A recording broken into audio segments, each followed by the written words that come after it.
Hello বন্ধুরা, আজ micro oven ছাড়া খুব কম সময়ের মধ্যে ঘরোয়া পদ্ধতিতে পিৎজা বানিয়ে দেখাবো। পিৎজাটা দেখেই বুঝতে পারছো, তার জন্য সেরকম কিছু লাগবে না। একটা বোলের মধ্যে অল্প চিনি আর তাতে উষ্ণ গরম জল দিয়ে দিলাম। আর যেটা লাগবে সেটা হচ্ছে ইস্ট পাউডার। ইস্ট পাউডারটা তোমরা সবসময় দেখে কিনবে যাতে পাউডারটা ভালো হয় আর কি। এবার এইটাকে একটু ভালো করে গুলে নিতে হবে, গুলে নিয়ে এবার চাপা দিয়ে রেখে দেবো।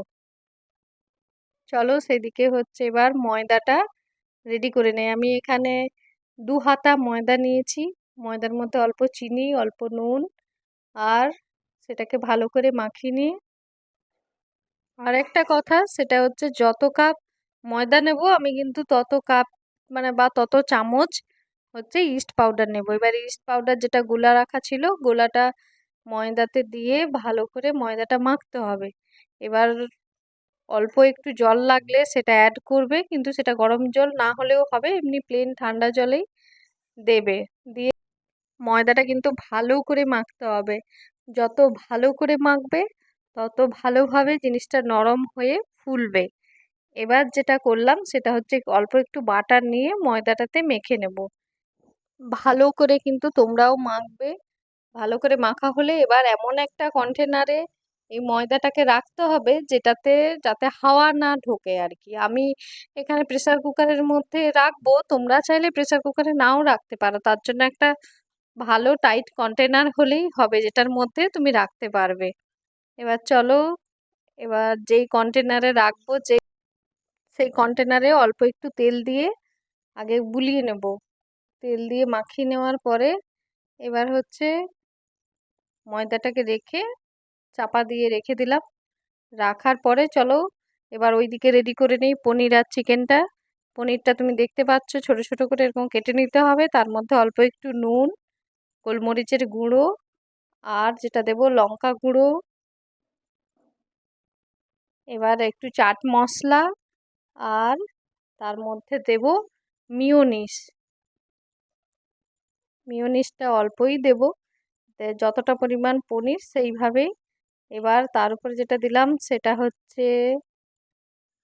হচ্ছে অরিগেনো। এবার এটাকে ভালো করে মাখিয়ে আমাদের পনিরের ম্যারিনেশনটা রেডি। এবার চলো ওইদিকে চিকেনের ম্যারিনেশনটা করে নেই। আমি এখানে কিছু বোনলেস চিকেন নিয়ে নিয়েছি, তার মধ্যে অল্প রসুন বাটা, লঙ্কা গুঁড়ো আর অল্প নুন আর তাতে একটু ভিনিগার দিলাম। এবার যেটা দেব সেটা হচ্ছে এখানেও দেব অল্প একটু গোলমরিচের গুঁড়ো, অরিগেনো আর একটু সস দেব। দিয়ে ভালো করে এটাকে মাখিয়ে নেব। মাখিয়ে নেওয়ার পর সুন্দর করে আমাদের তাহলে পনির আর চিকেনের ম্যারিনেশন রেডি। এইটা রেডি হতে হতে চলো চাটনিটা বানিয়ে নেই। চাটনির জন্য আমি আগেই কড়াইয়ে বসিয়ে তাতে তেল গরম হয়ে গেছে দেখতেই পাচ্ছ। দুটো শুকনো লঙ্কা, কয়েকটা রসুন আর কিছু পেঁয়াজ নিয়ে ভালো করে ভেজে নেব, যাতে ব্রাউন কালার হয়ে গেলেই পেঁয়াজটা তার মধ্যে টমেটো দিয়ে দিয়েছি, অল্প একটু নুন দিয়ে ভালো করে যাতে নাড়িয়ে ভেজে নিতে হবে। অল্প একটু টমেটোটা ঢাকাও দেবো 2 মিনিটের জন্য, যাতে ভালো করে টমেটোটা সেদ্ধ হয়। আর এই টমেটো চাটনিটা তোমরা চাইলে পরে অন্য কিছু যেমন রুটি সাথেও খেতে পারো। তার জন্য অল্প একটু ভিনিগার দিয়ে রাখলে সেটা অনেক দিন পর্যন্ত স্টোর করা যায়। চলো এর সাথে কিছু জিনিস আমরা অ্যাড করে নিই, সেটা হচ্ছে অল্প চিনি। চিনি দিয়ে ভালো করে একটু নেড়ে নিয়ে আবার একটু চাপা দেব। চাপা দেওয়ার পরে যেটা দেব সেটা হচ্ছে একটু লঙ্কা গুঁড়ো, অল্প লঙ্কা গুঁড়ো দিলাম। আর যেটা দিলাম যেটা বললাম তোমাদেরকে আগেই একটু ভিনিগার আর সস। এবার নামানোর আগে আমি আরেকটা জিনিস অ্যাড করব, সেটা হচ্ছে অল্প অরিগেনো। অরিগেনো দিয়ে এবার ভালো করে ওটাকে নেড়ে নামিয়ে নিয়ে যে এটার আমরা একটা পেস্ট বানাবো। চলো এবার দেখতেই পাচ্ছ সুন্দর করে হয়ে গেছে রেডি। এবার ওটাকে নামিয়ে নিয়ে আমরা যেটা ওই একই কড়াতে যেই চিকেনটা ম্যারিনেশন করা ছিল ওইটাকে হালকা ভেজে নেব। ভালো করে অল্প একটু ঢাকা দিয়ে সময়ের জন্য ভেজে নিয়ে নামিয়ে নেব। দেখতেই পাচ্ছ চিকেনটা আমার পুরোপুরি রেডি। এবার চলো ময়দাটা যেটা মেখে রেখেছিলাম ওটা খুলি। দেখতেই পাচ্ছ খুব সুন্দর করে মাখা হয়েছে মানে নরম হয়েছে ময়দাটা দেখেই বুঝতে পারছো। এবার এইটাকে ভালো করে আরেকটু মেখে এবার ডুও তৈরি করে নেব। আমি আমি এখানে দুটো ছোট ছোট ডুও তৈরি করে নেব। তোমরা পরিমাণ মতো যেভাবে যতগুলো করতে চাও সেইভাবে তৈরি করো। আমার হয়ে গেছে রেডি দুটো তৈরি করা। এবার একটা কন্টেনারের মধ্যে অল্প বাটার দিয়ে আগে মেখে নেব। মাখানো হয়ে গেলে এবার ময়দাটা দিয়ে সুন্দর করে পিজার সাইজে গোল করে নেব।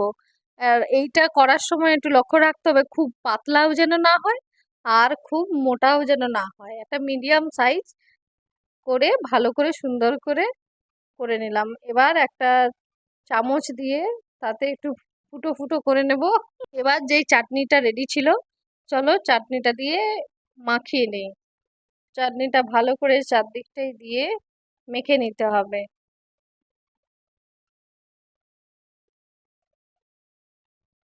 মাখা হয়ে যাওয়ার পরে কিছু গ্রেট করা চিজকে আমি দিয়ে দিলাম। চিজ দেওয়ার পরেই ওইদিকে আমার আগে থেকে রেডি ছিল অল্প পেঁয়াজ আর ক্যাপসিকাম কেটে সুন্দর করে সাজিয়ে নিলাম। এবার যেই পনিরটা রেডি করা ছিল পনিরটা দেব। পনিরটা দিয়ে সুন্দর করে চারদিকে দিয়ে তারপরে চিকেনটা আমি অ্যাড করব।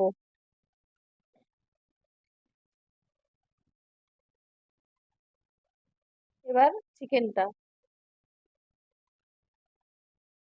চিকেনটা চারদিকে দেওয়া হয়ে গেল পছন্দ মতো। এবার তোমরা তোমাদের মতো করে দেবে, কেউ চিকেন না খেলেও এমনি শুধু পনির দিয়েও করতে পারো। এবার অরিগেনো ওপর থেকে অল্প দিয়ে আমি এবার ওপর থেকে অরিগেনোটা দিয়ে দিলাম, দিয়ে আবার অল্প একটু চিজ দিলাম। চিজ দিয়ে দেখতেই পাচ্ছো আমার পিৎজা পুরো রেডি। চলো ওইদিকে কড়াইতে নুন দিয়ে দিয়েছি, মোটা নুন যেটা, নুনটা গরম করতে হবে। করা হয়ে গেলে একটা কন্টেনারে এবার স্ট্যান্ডের ওপরে রেখে ভালো করে ঢাকা দিতে হবে। আমি আধা ঘন্টা এটাকে রেখেছি। রাখার পরে চলো দেখি এবার খুলে আমার পিৎজা রেডি। দেখতেই পাচ্ছ পিৎজাটা দেখতে খুব সুন্দর হয়েছে, খুব খুব নরম হয়েছে। তোমরা অবশ্যই বাড়িতে একবার ট্রাই করে দেখো আর কমেন্ট করে জানিও কেমন লাগলো।